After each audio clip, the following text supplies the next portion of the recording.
Josh, my man, how the hell are you? Better than ever. How are you? I am feeling absolutely great right now.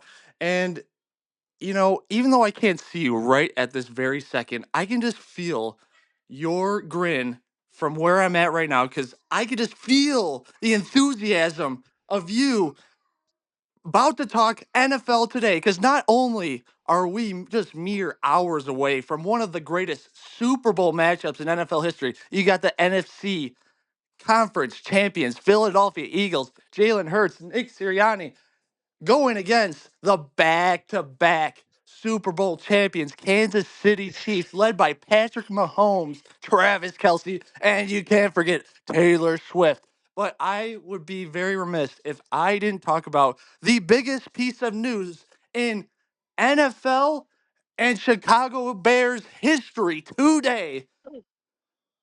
Virginia McCaskey, at 102 years old, has sadly passed away. The owner of the Chicago Bears, your favorite team, daughter of George Halas, NFL Hall of Famer. There is not a person in the world that I want to know their reaction to this news other than you being Chicago Bears' biggest aficionado. Josh, give me your thoughts on Virginia McCaskey. You want my honest thoughts? You're gonna get my honest thoughts. My honest thoughts are I'm a little concerned. And the reason why I say that is because like before Virginia had passed, there had always been like kind of like this talk of like, oh, well, what happens? Because all the family has is like this team essentially. So what happens when the mom passes? Like, are they just gonna sell off the team then? And like it's just a weird position to be in because part of me thinks that they'll probably keep it, but what are the odds that we Mm, finally kind of get into this good spot or seemingly good spot? Where you have the blue chip head coach mm. hiring, you get the blue chip quarterback prospect, you finally get them paired together, and you might be selling the team then. And God. it's just like, oh, like that would just be it, wouldn't it? Oh, Josh. It, Unbelievable. yeah, and like I said, I don't necessarily see that happening. Would imagine that at least for the short term, they're gonna want to stick around with this for a bit, but I mean, it's just that. Who knows, like, what ends up happening going forward, because of it. Like, it's fascinating to me that like you have this prestigious football family the father, the patriarch of the Bears being George Halas, and the success that he brought to not only the city but the entire NFL. Hmm. And then you go from that to his daughter taking over and the success not being retained through this. And it's crazy, kind of like the Bears have clung on to this idea of like the Bears being like kind of like NFL royalty, but they Yes. haven't really lived up to that standard in so long. And fair or not, I guess, with her Yeah. passing today, but I mean that she's at the helm of it overall, her and her kin. So Hmm. it's uh, it, yeah, of course it's sad, but for the if you want to move past that, like and just look at the cold hard like football aspect of it, like I said, I think earlier, I think the it leaves me a little. I don't know if concerned is the word, but it leaves me wondering, I guess, what the consequence of this ends up being. Oh, without a doubt. This is, one of the biggest days in Chicago's Bears history, I feel like. And I'm saying this as a diehard Packers fan. It's just like it feels like a new dawn in Chicago Bears history is just It happened today. What has everybody talked about? Virginia McCaskey. She's 100 years old. She made a deal with the devil. She's like somehow is staying alive through all of these years. It's just absolutely fascinating to me. And then you see the state, like you said, with the Chicago Bears, where they're this powerhouse along in the early stages of the NFL. To see where they're at now, I mean, it's so wild. Yeah, I'm just so curious to see is her younger siblings taking over, and then do they want to keep going with this whole thing? And then it's just very ironic that Bears have a new head coach, new staff that we're going to talk about here shortly, and then this happens today. I don't know. It just feels like could this be the turning point to ultimate success in the future? Yeah, and that's ultimately what it kind of just the great unknown that becomes or that happens from this. It's wild to think about. Yes. Like, of course, you want to be sympathetic to everything, and it's a Yeah. sad day and all that, but it's hard not to just jump into the overall big picture of this. Right. It's Like you said, what happens? Who does this like now go down to? Who does like what is the interest of retaining this team? Like, yeah. and for how long? Like it's crazy. It's Now, interesting to see what ends up coming out of it. without a doubt, and I mean, there's no way there's no way Chicago would ever move out of the city. Like the NFL needs a Chicago team, obviously, but I mean, does it even? I wonder if it even throws like a standstill in the um, getting a new stadium project. How much does that affect it all? I mean, where are they at with the stadium shit? I mean, you hear things and then you know what's their state right now with this new stadium, or if they're even getting one?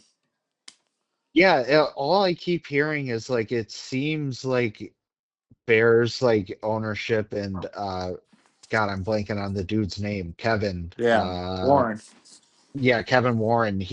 It seems like he's doing a lot of posturing to try to get a better deal for the team.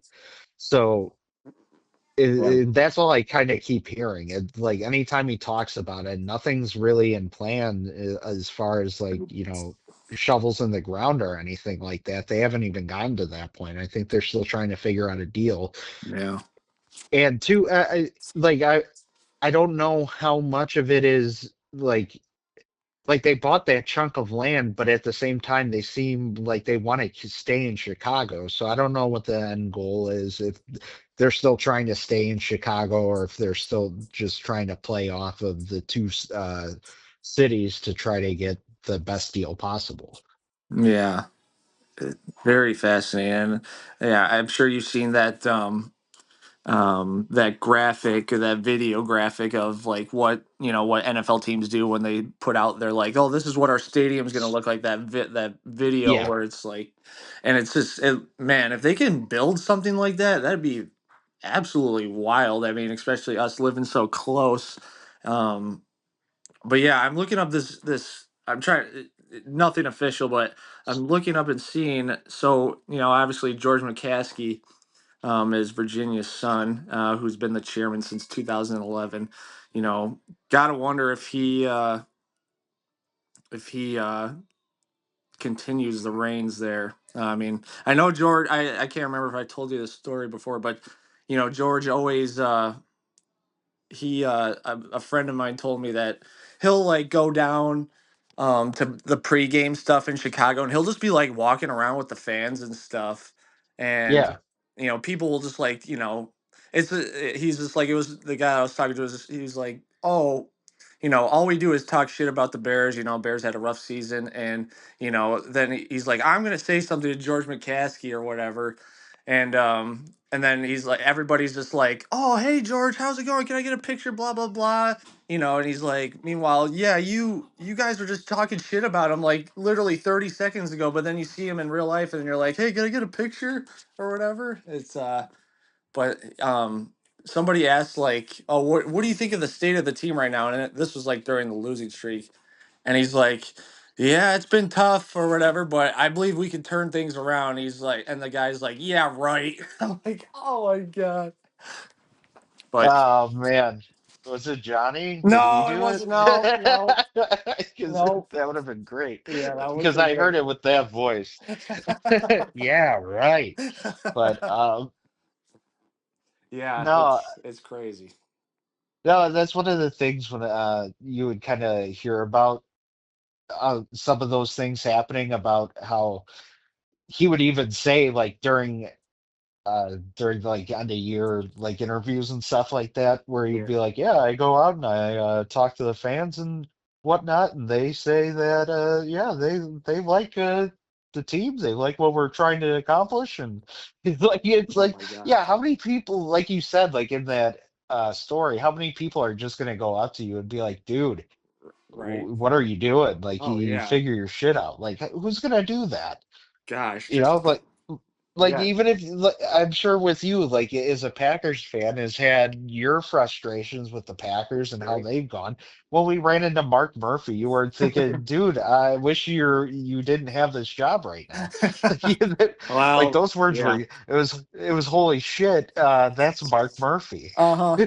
He And literally next just thing I just know, we're walking around chasing like the man. yeah, literally just walking around like he's a nobody. But yeah, ironically, Mark Murphy's deal is up. I believe it ends like either like a day after the draft or a day before the draft. That Mm. ironically, but yeah, it's Who's taking over? so it's a guy named Ed Policy who is just another guy that's pretty much just been he was hired I think like 10 years ago, and basically once he hit that like 5 year mark and worked his way up, it was kind of like, all right, we're just gonna show you what to do or whatever, and this is basically just build him up to replace what Mark's been doing the past 5 years. So I get, I guess it's kind of nice because it kind of seems structured, but yeah, but you know, regardless of what I think about Mark Murphy, yet sometimes he has done great things, like bring the NFL draft to Green Bay, um, which I'm very excited about. But yeah, it's gonna be interesting. I don't. It'll be interesting just because it's been since I think Mark Murphy came when it was like 2009. So it's been a minute since they had a different voice in that room. But yeah, I just can't, I couldn't when I saw the news today about Virginia. I was like, wow. Like I didn't realize she was 102 years old. Like I was just Yeah. like it was just absolutely. I just couldn't even believe that. Like I'm like you always see her like in the press box, and I'm just like, Yeah, that's it. Like you're still seeing her go to the games. Like if I guess if I could say anything like positive about it, like the fact that like like they s- that at least they give a shit. You know what I yeah, mean? Like right. it might not be, they might not be making the best decisions and whatnot, but you know that they at least they care, Right. and that's Unlike more than like what I. Dan Schneider, who's literally rooting against Washington Commanders in the NFC Championship game, for the former owner. That's his name, right? Dan Schneider. Yeah. Yeah, It literally, is rooting against his old team that a team that he literally owned. It's yeah, like you said, at least she's like you they always like pan to her at least for like 5 seconds during a game, and she's always yeah, there. and two, not even like being the worst of the worst in Schneider, but like there's other owners too. How many guys and gals own a team just because it's a to stack the portfolio for them? It's just another monetary investment for them that Yeah. winning is just something that they could brag about. They don't really care. You know, Yeah. it's sad, but Yeah. anyway. Yeah, man. I just feel I don't know. I just feel like the sun, the moon, and Mars, all aligned today. It just feels like the next page is flipped, and Yes. obviously they got to prove it on the field, and we're still such a long way away from football being played again.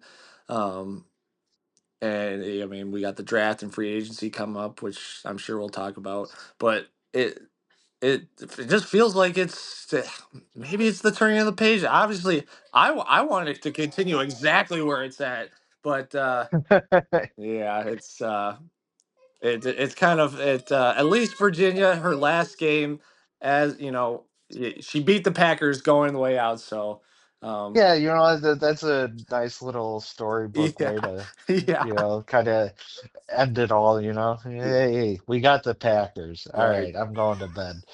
You know, That's like great. good for you. Yeah, Go out on top. Go out with a win. yeah. Well, um, yeah. So we got this big Super Bowl matchup this weekend. I am just dying to pick your brain and know what like hey where are you gonna be at? Where are you watching this game? Are you even gonna watch this game? I assume you'd be watching it, but yeah, give me your breakdown of the game. Is there like any matchups that you're gonna be looking for? Just take it anywhere you want. No, I think like not to cop out or anything, but it's just going to be the head-to-head matchup. Like like both teams are so well matched, strong up front for both sides, and just talented players all Yeah. around. How do you like? It's just a really good matchup, I think. So Mhm. is there anything specifically? Uh, Not necessarily, I guess, for me, but it's more so just kind of seeing the head to head and what ends up being or what turns out from it. But yeah, that's kind of, is there like a specific matchup that you're looking forward to seeing? shoot, I mean, you know, I'm very, I heard this crazy stat the other week that apparently the Chiefs haven't allowed 100-yard rusher in a game dating back to like the middle of last season, which is kind of wild to think about. But and then so you got that, and you're going against the Philadelphia Eagles, who have an outstanding line, and obviously having a running back who is having an unprecedented season right now. I mean, I always think of that that crazy late LaDainian Tomlinson season. I think of the Adrian Mm, Peterson 2,000-yard season, but I didn't realize this dude was like absolutely having a monster year, Saquon Barkley, and um, I'm very curious to see, especially I wonder like what the parlay, or what the betting odds are of him getting over 100, because I mean that's the matchup I think I'm looking at. It's see if they can get if they obviously need Saquon to get going, but if he can get like those four big runs, or like if like Patrick Mahomes gets like four big pass plays, like I think that's going to determine it really. yeah, I think that's an interesting one. Like, yeah, just I guess clash that I wasn't really thinking of. I think initially it probably is just kind of the head-to-head like quarterback stuff, just like who's gonna Right.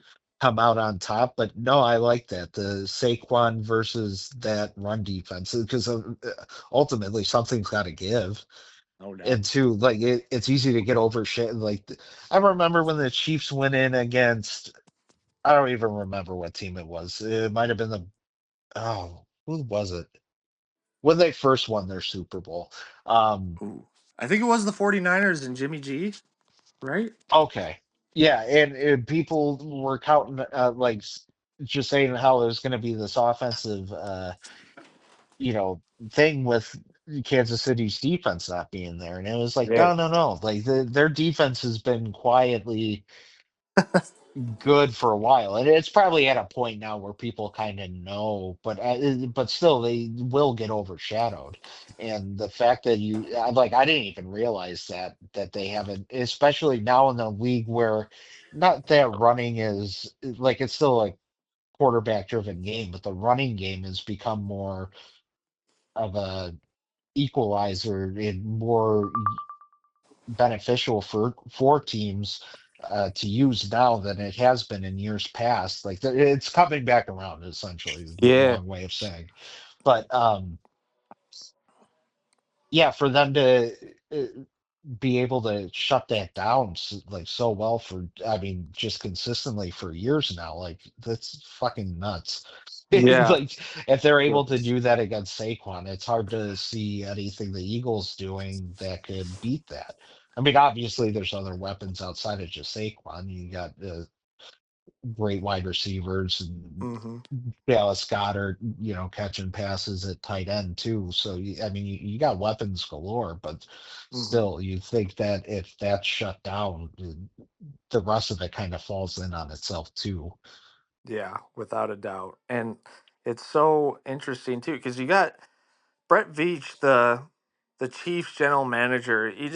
He like is doing such a phenomenal job at just drafting these guys that just, if it's he's just drafting these guys that aren't necessarily like top of these draft big boards, and they're just producing. I don't know if it's just the culture that they've built, or if it's like guys like Patrick Mahomes like elevating these guys to play at their level, like Xavier Worthy, their first round pick this year, wide receiver out of Texas. Just I know he had the fastest 40 time in NFL history at the combine, but he's playing like I mean nothing worldly, but he's playing like really good football, making really good key contested catches, to go along with that defense, guys like Leo Chanel, that one dude, Karlaftis or whatever, the dude from Oh yeah, Purdue or whatever, like it's just yeah George yeah whatever his name is, Trent Karloftis, McDuffie, yeah. yeah, it's just like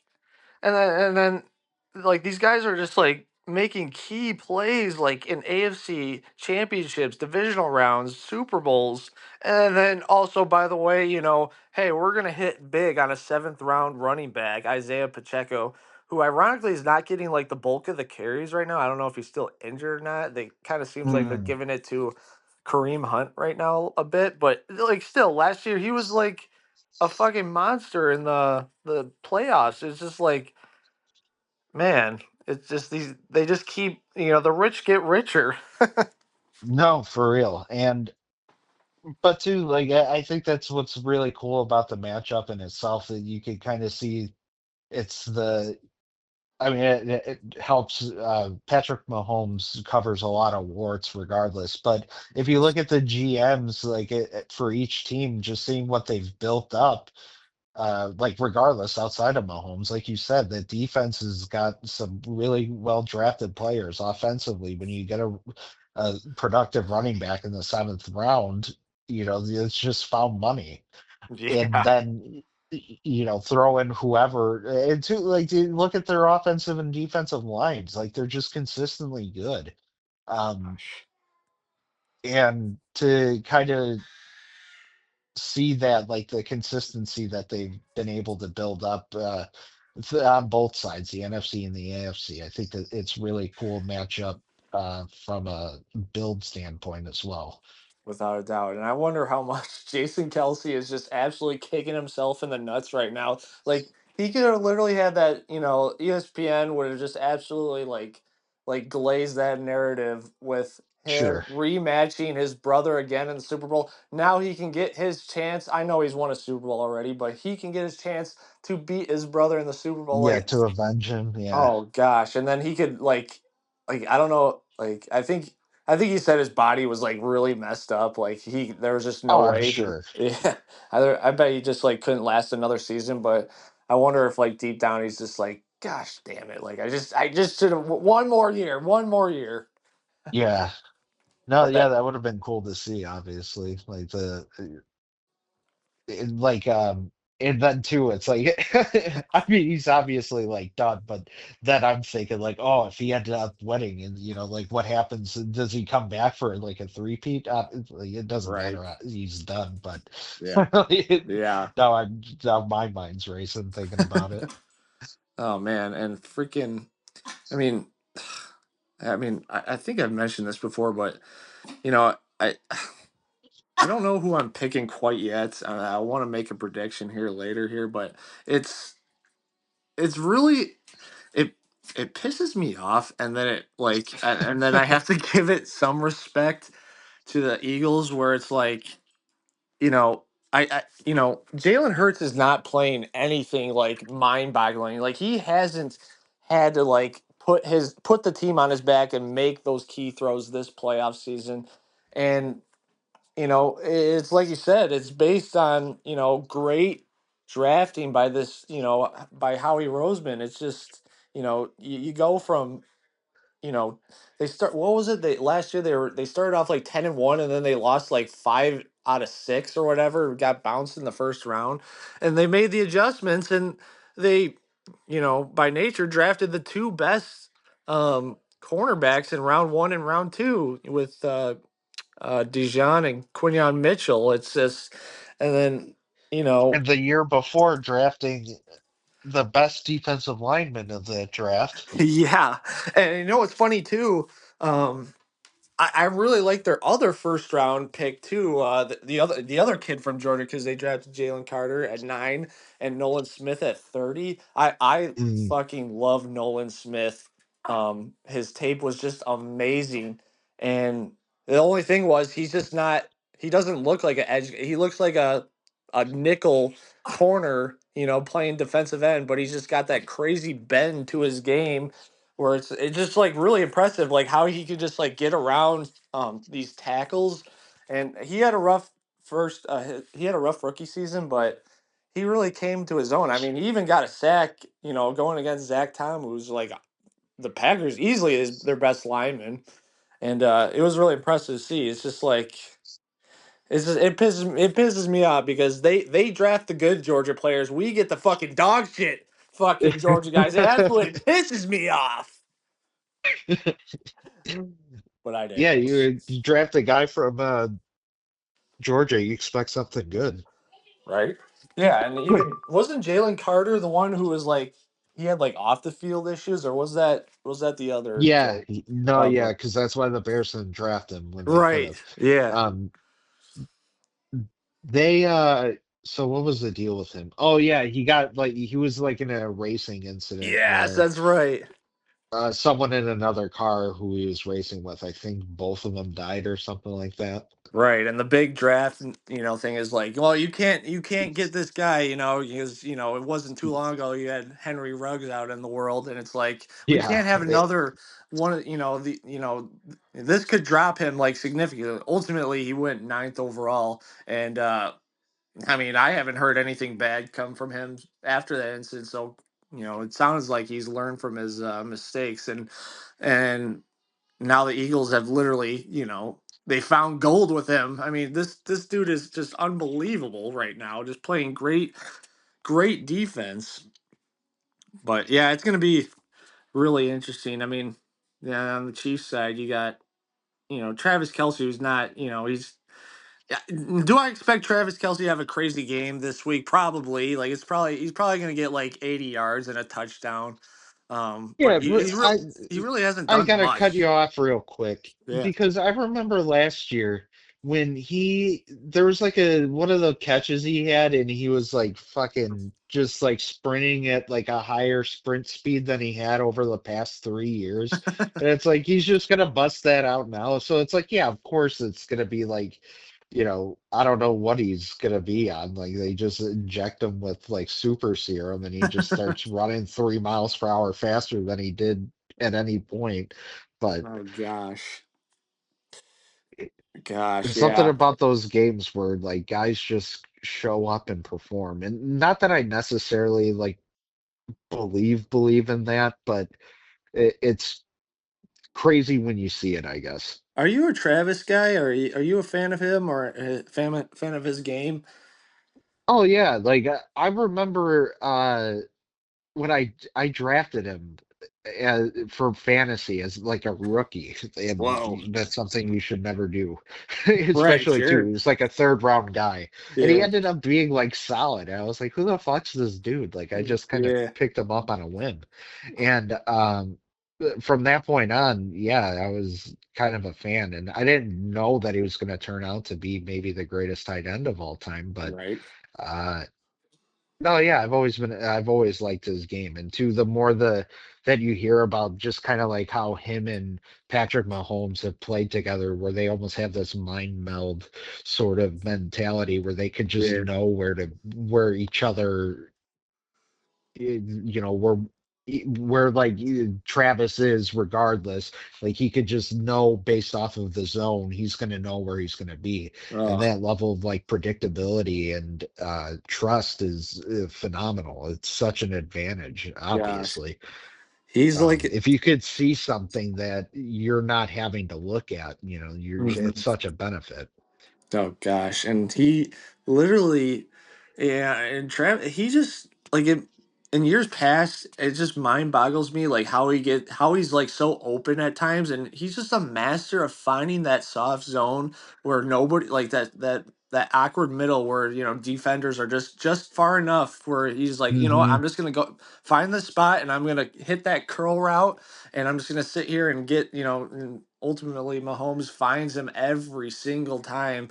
It's I'm always just like, how is this dude like? How is no, like nobody within 8 yards of this guy? It just How it, does this keep happening? yeah, it just keeps happening, and I mean, he hasn't gone too crazy these last couple years, but I fully expect him or Noah Gray to fucking be absolutely going off today. And I'm like, they have what's his that Hopkins guy. Why am I blanking on his first name? The Hopkins guy, the old Texans great receiver. Oh, DeAndre. Yeah, DeAndre. Yeah. Hey, part of me would like to see him get a Super Bowl because like he's probably gonna be a Hall of Famer when all said and done. So I'm curious to see how they utilize him as well. That I mean, you got rookies going against freaking Hopkins. It's gonna be an interesting matchup to watch. Yeah, I don't know like I don't even know who I'm rooting for necessarily. Like there's always that, oh, you could lose to the Super Bowl champion. Well, I'm fucking over that shit. I really am so done with that. I don't really, but and then part of me wants to see greatness from the Chiefs, but if I had to predict who's gonna win, I don't know. Who are you picking? I know, like, I guess the want to win, I lean towards the Eagles. Like, I like Jalen Hurts a lot. I think he's Hmm. um, he might not be the most like talented quarterback in the league, but I love his leadership, and like, nobody really gave him a chance, like, especially coming out in the second round. I know that got criticized like a decent amount. Uh huh. Um, and for him to kind of get to where he's gotten is like really impressive. It's been a lot of development, I feel like, and while he, like I said, he might not be the most gifted quarterback in the league, he's still strong as hell, and I think he's Hmm. one of the better leaders in any sport. Oh yeah, without a doubt. And it's funny too because I remember feeling so bad for him during when his time in Alabama, where I want to say he played the whole year or whatever, and then the national Yeah, championship game comes, and Nick Saban like literally like biggest nutsack or the tiniest nuts, I don't know, literally benches him for Tua Tagovailoa. And who he was a freshman? yeah, who was a freshman and who Tua did play great, the rest of that game Oh I yeah, believe.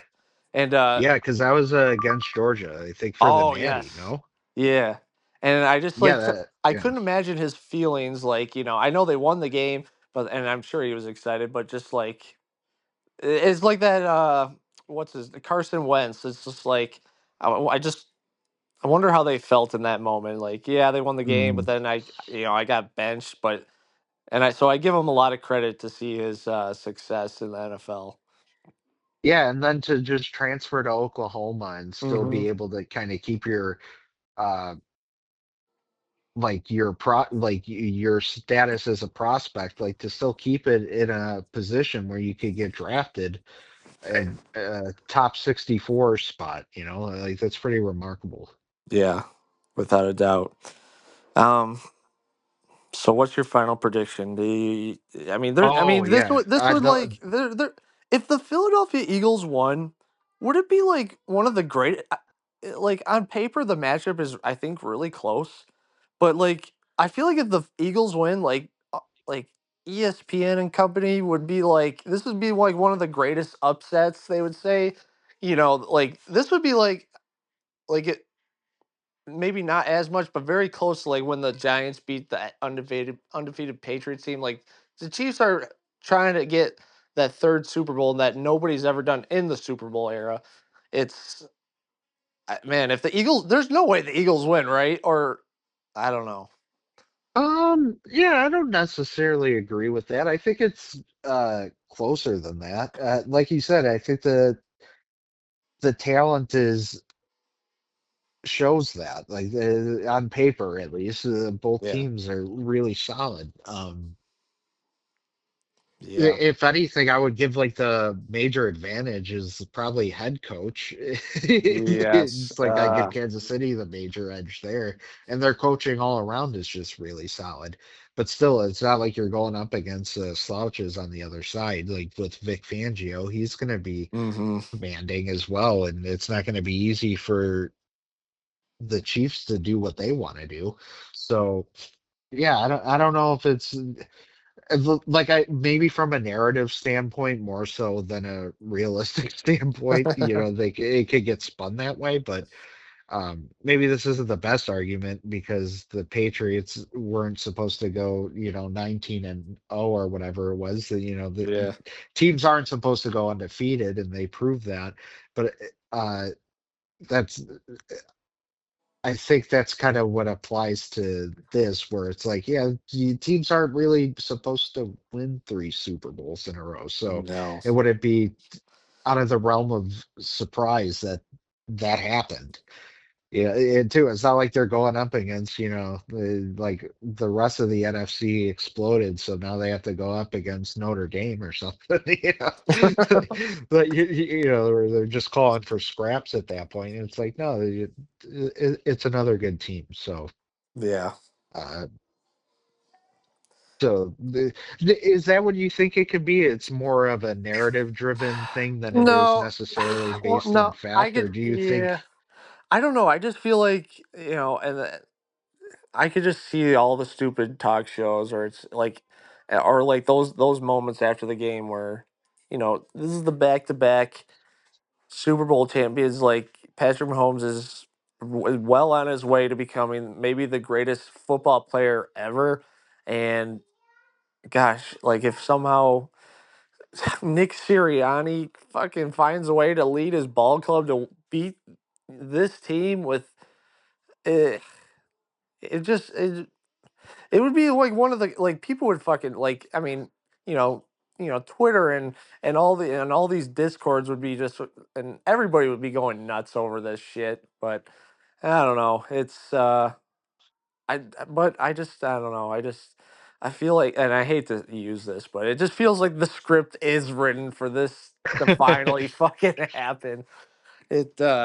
I just kind of feel. I mean, gosh, they never even scored up until last game. They won every game without having to go over 30 points. Like, are you fucking kidding me? That's like one of the craziest things I've ever heard. I mean, and they have the record for most wins in a row with one score game or one last possession games. It's just crazy to me. Yeah, and I guess I look at that like it shows that they're not unbeatable though. Like how many games that they won this year that were within, a score. So I mean, it is possible. They just happen Mhm. to be really good at Yeah, the best as of recent to get over the hump and find the edge every time. But yeah. uh, I mean, that's the thing. I don't know. It's hard for me to just kind of like I always talk about the example about like the playoffs are just hard. So Hmm. it's tough for me to just kind of lean into like, oh yeah, because of how this season has gone, that's how it should happen again. Yeah, Uh, in great this point. game, I mean, they already lost twice, Hmm. so what's another one? Right. Yeah, great point. It Even and I say all that saying that I think the Chiefs are going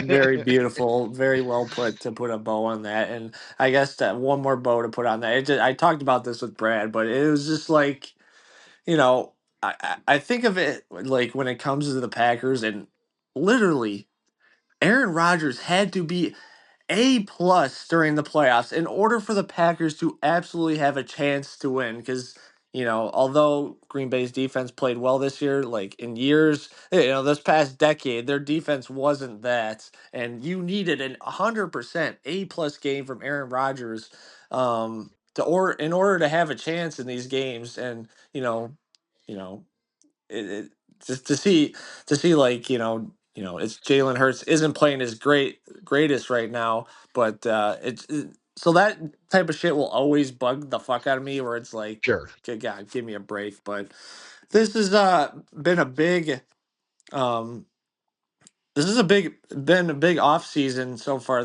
for the Chicago Bears, and um man, it kills me to say it, but the Bears are making great decisions. It feels like with this coaching staff they're hiring. I mean, you got they hired their DC, Dennis Allen, former head coach of the New Orleans Saints, who is a very well respected DC, and could be one of those guys like Steve Spagnuolo or Eberflus, where maybe he's not the greatest head coach, but he's probably a damn good DC. And then seeing them hire Eric Bieniemy like over the weekend, I was just like, what? Like it slipped past my news line. I'm just like, what the hell? Like he's the running backs coach. Like what the hell? And I mean, Antoine Randall L as the associate head coach and wide receivers coach, and then the one that absolutely I literally saw this piece of news and I dropped to my knees at a Walgreens. Like I saw Al Harris was signed to the Chicago Bears as DB coach. Like, are you kidding me? And I get it. He was under Mike McCarthy's staff most of the time in Dallas, and now with Mike not being in the head coaching spot this year, he needed to find a new job. But Al, my man, you know what you're doing, my guy. You don't go to the Bears. I'm sorry. Maybe you got paid, but my guy, ugh, Oh, it just that's the one that hurt me the most.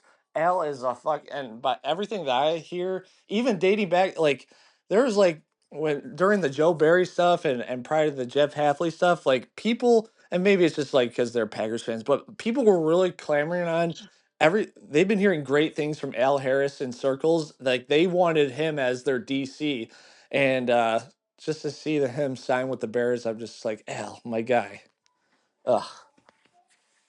well, I don't remember where I saw this, but there was a thing that said that his favorite teams growing up were the Dolphins and the Bears. And Al What? Harris was always one of my favorite Packers, and so I always wanted him on the Bears. Like he was like one of those perfect players you hated seeing Yeah, your team go against them, but God, sure. you'd be a fan favorite if he was on your team. Yeah, without a Um, doubt. Yeah. yeah, so that's how I felt about him, and I wanted him to play for the Bears, and obviously he was able to go play for the Dolphins, but it's cool Yeah. now that he's able to coach for the Bears. Yeah. Um, I so mean, that defensive back room is playing really well. He's gonna do great things for them. It absolutely pains my heart. And and I always, my stupid brain, my fandom brain goes to, well, what is he, I mean, I know he hasn't been in the building necessarily, but like he could just like tell them all their secrets. And I'm just like, no, Al, please well, don't do it. But, isn't Dick Butkus's kid a coach on yes, he is. the He is. Packers? So He is actually the yeah, he's a line coach for the Packers, which it, is very weird. yeah, so we get some in a weird way we get like a Yeah. trade of legends. Dude, I just I heard this on a podcast this morning, but I heard so last year under Eberflus's staff, the Bears linebackers coach, like he got fired, I'm assuming like when Eberflus and company got fired or whatever. And Yeah. Ben Johnson he hired a new guy, obviously, for the linebackers coach, and it was that dude's dad. Oh, really? Yeah, like literally, the Bears fired that guy during the whole Eberflus thing, or maybe it was at the end of the season. Maybe they finished the season or whatever, and Yeah. the dude hired his dad as the replacement to be the linebackers Oh, coach. I'm like, oh my, that is like the weirdest thing ever. that is. Huh. I don't know their names, but No, me either. That's just kind of funny. yeah, Hey, your kid kind of sucked, but you, I trust you to get this back on the right, right path. yeah. But yeah, I was just wanted to hear like what your thoughts on the staff that is that they're building. It kind of seems like they're making good choices, and it kind of pains me to see. But what are your thoughts? Yeah, I guess the pessimist in me is just wants to say like let's slow our rolls a little bit like I love all of it, don't get me wrong, like Yeah. I'm giddy, I'm excited, but there's always that part in the back of my head where it's like I know how this ends. Oh yeah. Like, just It, throughout my history of being a fan of this team, and it's not good, so there's yeah. still a part of me that's holding my breath, but no, for the most part it's been exciting to see some of these hires, like the enemy thing. Like like say if things end up going well with Caleb and Declan Doyle ends up getting like a position or something like that where he can move on and be the next like young head coach candidate or whatever. It's like, okay, well now we have a guy who's got a proven track record as an OC. Yes. The like in the weight, and not just that, but like just the fact that he's been a well-respected, talented coach in the league is huge. Yeah. Um, Without a doubt. and to yeah, and the thing that intrigues me, I think the most with Dennis Allen is like I know it's not going to be like the same uh like principles that the Bears were Hmm. trying to run. So like I think it's supposed to be more of like a man coverage as opposed to what they had with Eberflus, which was like the classic like Tampa 2 like Hmm. defense. Um, so going from that to something that's more man, where I know too, what's Stevenson coming out of the draft, Hmm. he was supposed to be like a man corner coming out of there. So the fact that you have maybe some corners that are going to go to more of what their strength is going to be interesting to see. Like maybe Tyreek Stevenson's redeemable Yeah. after having a down year. Because I Right. don't, that rookie year, that dude was making plays. Like Hmm. he had an interception. I think it was one of the NFC North games. I forget which game it was. It might have been Detroit. Um, but he just made a interception in the end zone where as soon as the ball was thrown, his read and react to it was just incredible. And Hmm. it was one of my favorite interceptions I had ever seen. And so it's like the Yeah. dude's got talent. It's just a matter of maybe having the right voices or even putting him in a better position. I want to see how that pans out because the secondary is so young and has a ton of potential. So I want to see the most uh, get get the best out of that. Yeah. Without a doubt. And yeah. I mean, I'm very pro if Stevenson wants Stevenson or whatever he continues to just ponder to the crowd. I just want him to keep doing that type of shit because it's just absolutely beautiful to see. But going back to Declan Doyle, I mean, reading up on this guy, can you believe that there's these NFL coaches now that are younger than us? Like, dude, how old is this dude? 28 years old. Yeah, no, What the hell? look, it says a lot where like kind of the league is going. Like, but too like just the rise of like these tight end coaches too. Like, Yeah. I think you were the one who brought it up to me where it's like you got Kyle Shanahan, who I think was like a tight ends coach for a bit, McVay, and now Yeah. Ben Johnson, and okay, now Declan Doyle is a tight ends coach who's getting promoted. So Yeah. to see that trend kind of start happening a little bit where normally it's always, oh, the QB's coach gets the promotion to that. If we start seeing like a run in like tight ends coaches and how important that is. And I find it interesting that the Bears retained their tight end coach. It was like the only tight coach that was retained was their tight Really? end coach. So I find it interesting that, besides like the special teams coordinator, but yeah, I find it interesting where that position's going, and I wonder, like on the macro, what it says for like the rest of the league. Um, if that's just kind of like a here and there sort of thing, or if that's going to be a more popular move, because we're seeing some of the most successful coaches have been tight end coaches. Yeah. Without a doubt. And I want to. Oh man, I don't want to. I don't want to sound stupid, but I want to say. I want to say Andy Reid. Um, Andy Reid, he was the tight ends coach for Green Bay back in those '90s days. I have it up right Okay. here. Yes, he was assistant offensive line and tight ends coach for 4 years. To kind of put another example as one of those guys um, that obviously became one of the greatest of all time. Um, but yeah, I can't. I don't. What happened with Bieniemy? Where like wasn't his he got fired or dismissed from UCLA? You know, because he was their OC last year. I think Hmm. it was his first year. I wonder why. Like what happened? I know UCLA was his first year in the Big Ten, but um, he has like been one of the most interesting like career arcs when it comes to coaching. I've seen in a while where it's like he was, everyone was always wondering, well, how is this guy not a head coach in the NFL? Is his interviews like just that horrible? And then, because he went from the Chiefs to Washington, he got fired or dismissed there, and then last year with UCLA, now he's a running backs coach with the Bears. Very, very just curious to see where his where this all lands with him.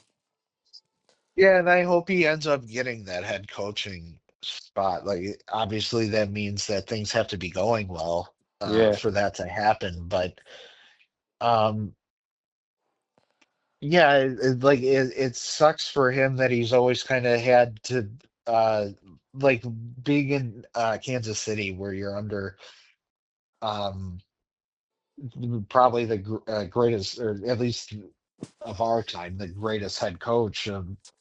Offensively, where now you're stuck behind that, and it just creates almost like a log jam. And people see like things didn't look great when Nagy was running things, so now that kind of maybe puts a gives some other teams some hesitancy to want to go sign the Andy Reid guy.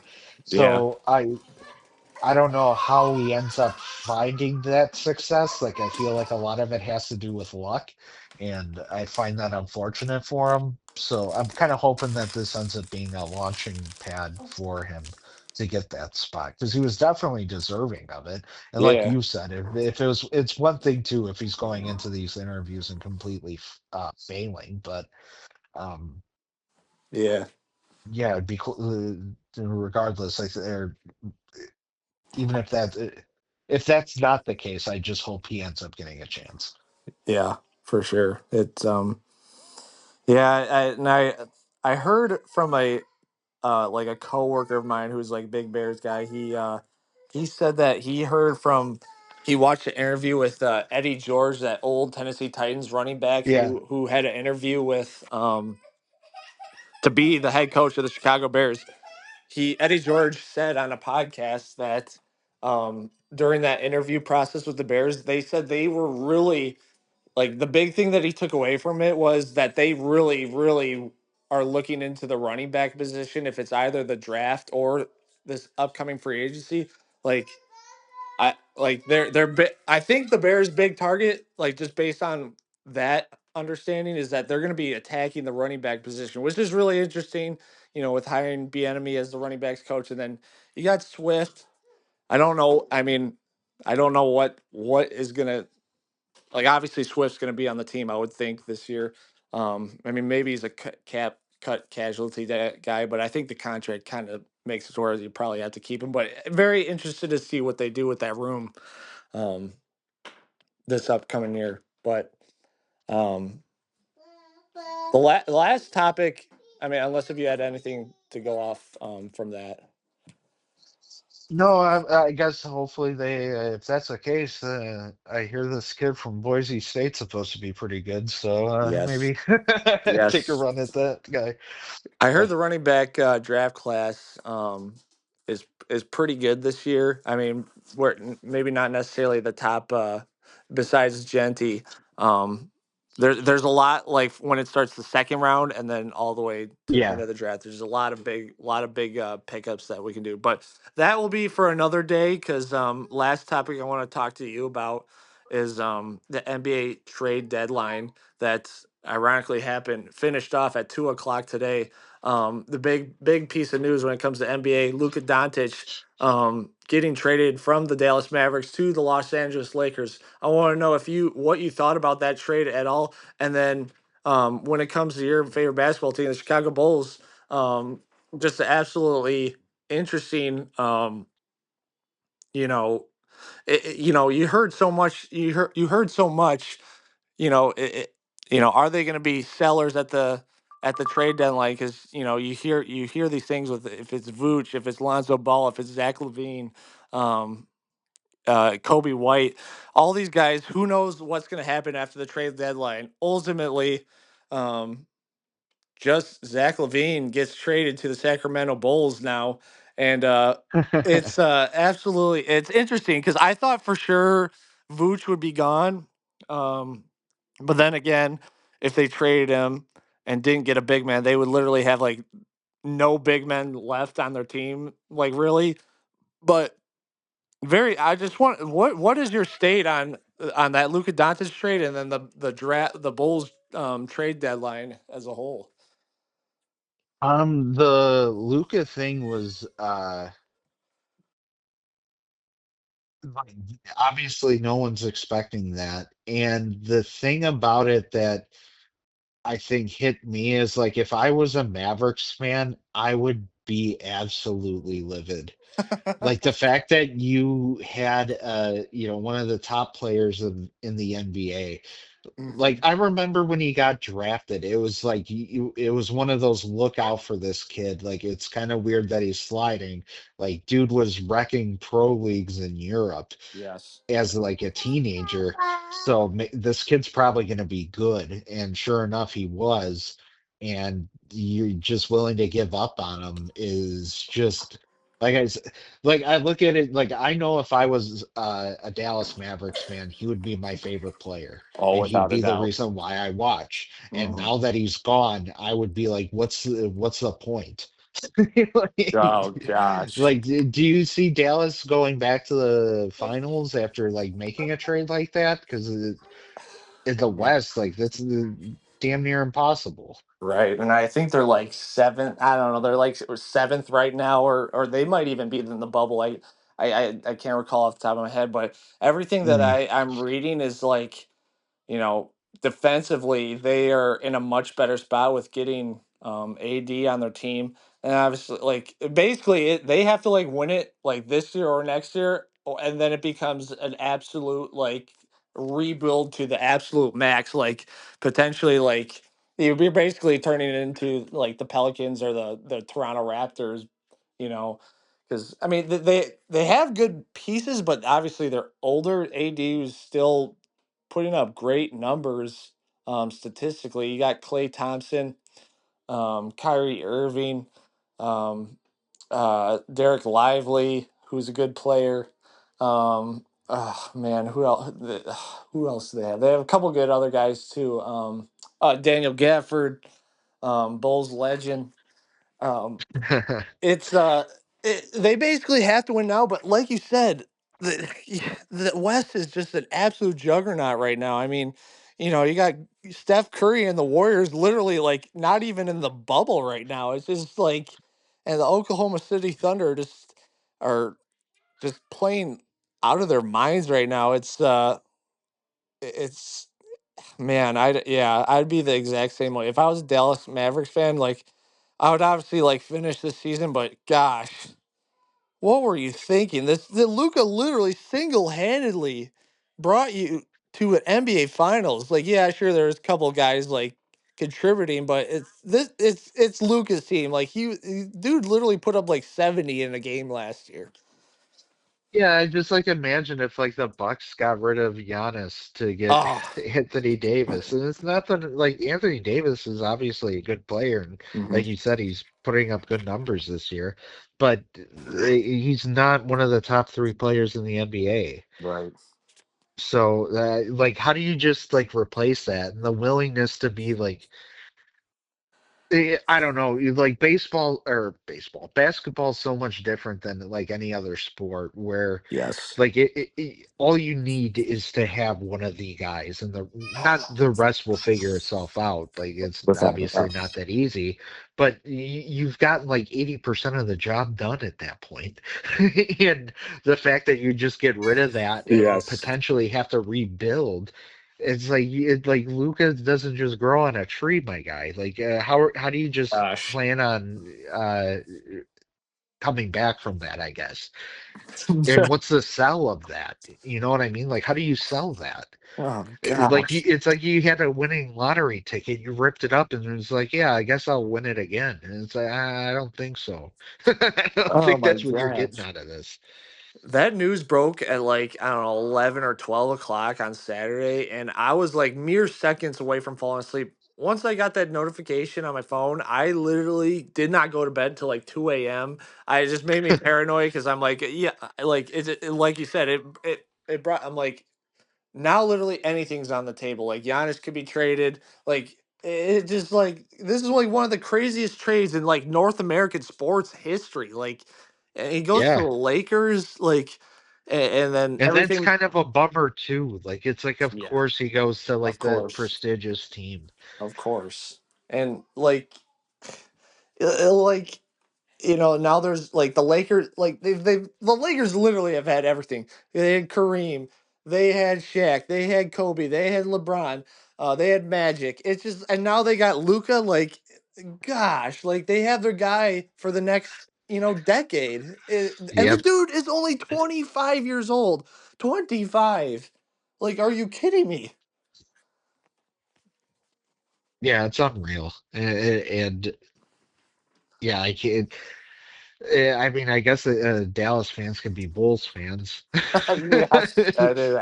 Well, I mean, and Th- it's like There's that, but it's like and if everything that I hear is true, where LeBron had like basically everybody was like had no idea that this was happening, and Luca literally like bought a $12 million house in Dallas like yep. 2 weeks ago, and then he gets it's just like what what like I just can't believe that actually happened, and um I mean it's weird because in a way, I mean, unless if Luca continues to put up like he's been out for like most of this year, but he should be coming back. I think this Saturday, but um yeah, like defensively, they definitely have a hole now with Anthony Davis not being on the team anymore defensively as that rim protector. But they did just get a dude from like the Hornets that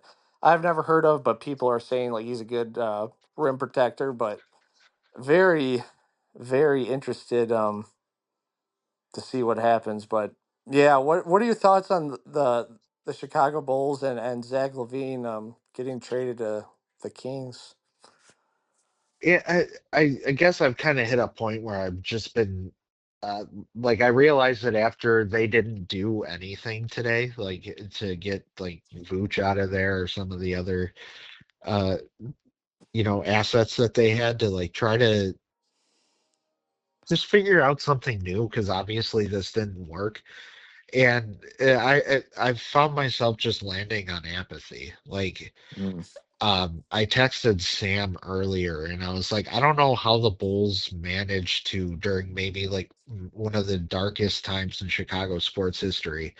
I don't know how they managed to be the least interesting team in the city right now. Oh And gosh. and today I feel like just kind of cements that. It's like congratulations, you're able to make 20,000 people happy in Chicago 41 nights a year. Outside of that, you're not relevant. And it's like I can't remember the last time I've like genuinely kept up and been like dug into what the Bulls are doing, Mm. and it just keeps getting my interest keeps getting smaller and smaller. And tonight that or today definitely did not help that. Without a doubt, and that was a follow up question I had. But before that, I had I remember a conversation. Speaking of Sam, that you had with him and I. I think maybe it was through a text thread. Like it was like 3 4 years ago, and you said, you know, something to the effects of, Bulls are going to finish like 6 or 7 seed. I don't think the plan was in a thing at the time, but Bulls are going to Okay. finish 6 and 7 seed. Because I think maybe I was like, oh, how do you feel about the Bulls and whatnot? They're like, you're just like, yeah, they're going to finish like 6 and 7, get bounced in the first round or swept in the first round. I'm just like, gosh, damn, and to that effect, it that did happen, and then seemingly the Bulls. I know we had this talk before, but like it's just so the franchise is very very. I don't even know how to put it. It's like you said, they're in a dark time right now. They're in this purgatory state, really, and they're not even like the bottom of the bottom where they can necessarily like have a high percentage to get that high draft lottery. Like I know Cooper Flag is supposed to be like this great NBA player or great, pick that's going to be first overall coming out of Duke, but um they're like in this purgatory where it's like, yeah, even if they get in that draft lottery, like their percentage of getting that ball is like, 4% or if even.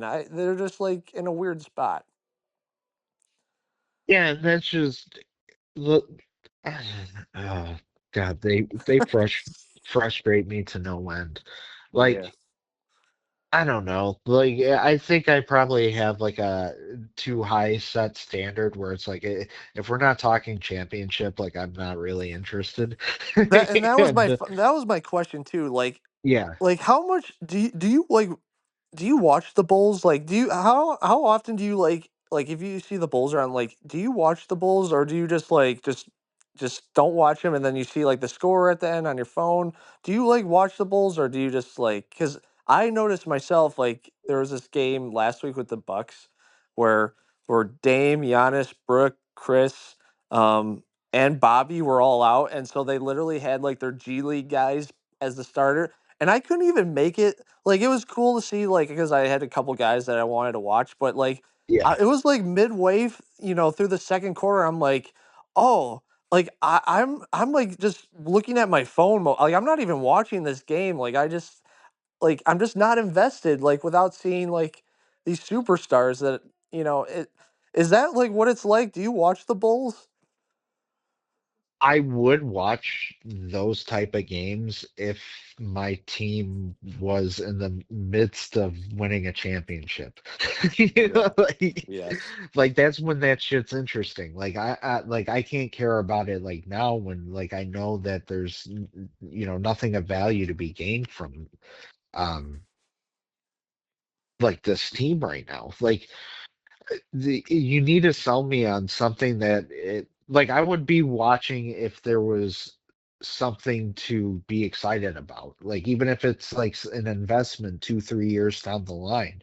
If I Hmm. saw that okay, this rookie that they got this year, he's not really great right now. He's still pretty raw, but we see Hmm. things that he's does, and we could project him to be a great piece of this team. If they had like a bunch of that going on, it's something I would be able to get behind and something to get excited about. But Yeah. when like Zach Lavine was like your best player, and you know DeMar DeRozan, they had that really good run a couple years ago when they Yeah. were like the number one seed for a bit.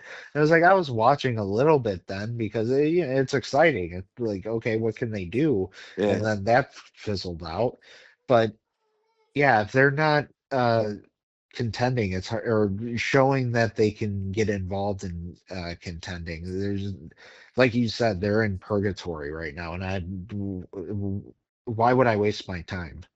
Right. And it's like, and then it's like they saw, like I saw that, like everything that I saw, it was like Lonzo Ball is probably gonna get traded. Like I saw like the Lakers potentially maybe bringing him back.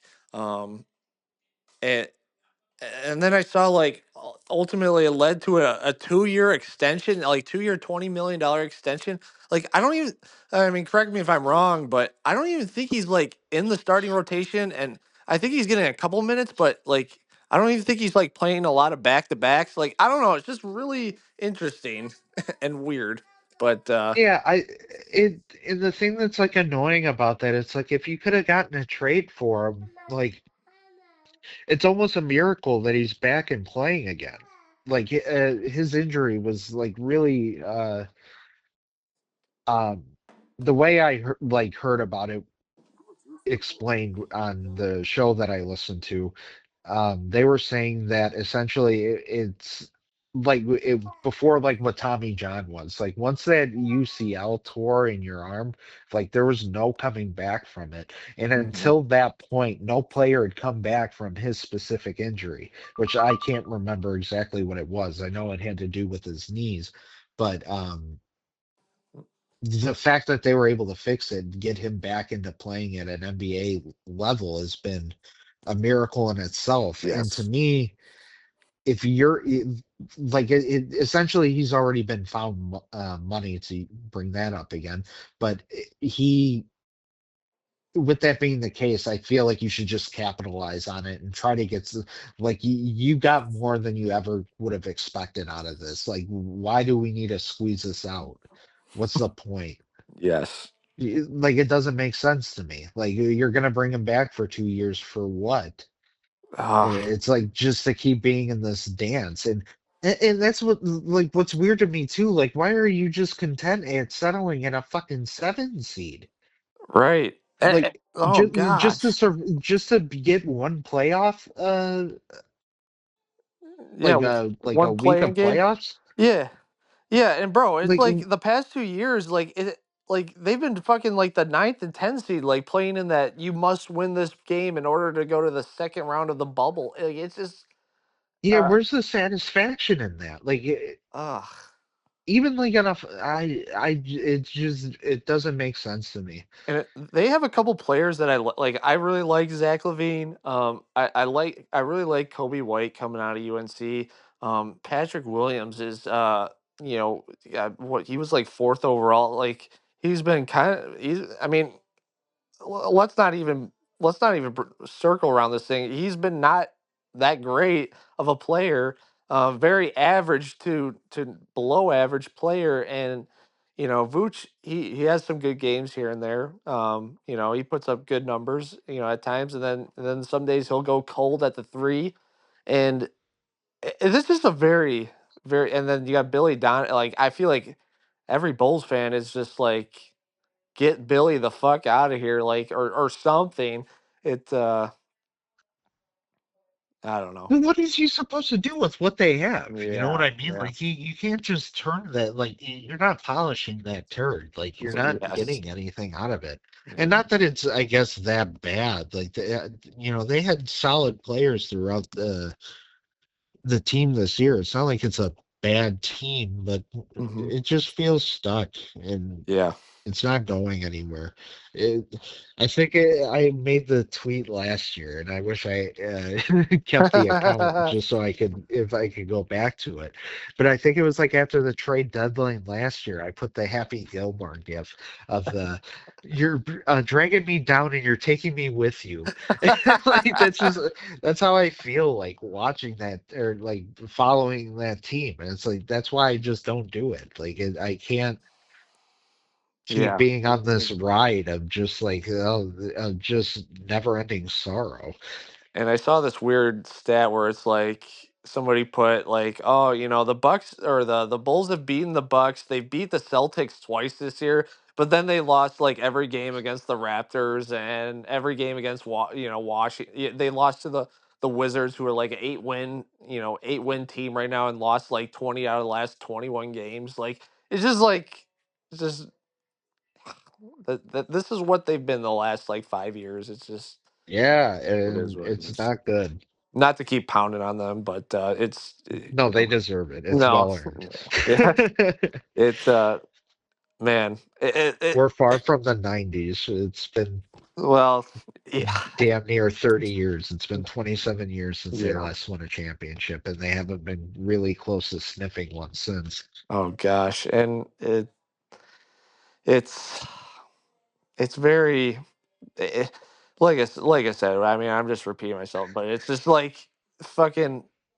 Like everybody, there's like a side of it where I see there's like you need to tank the rest of these games, but then they're like, but then, seeing this trade deadline, yeah, you got rid of your best player and the assets that they brought in. Like I heard a rumor that literally all three of those guys that they brought in are like they were looking to get traded like that today too, but ultimately didn't happen. But I'm just like, oh geez, but it's like so I'm very interested to see going forward. Are they going to continue to push hard to win, or are they, going to fizzle out? And I think they're like 2 games up from being out of the play-in tournament, but and we're almost at the All-Star break. But very interested to see what that team does going forward.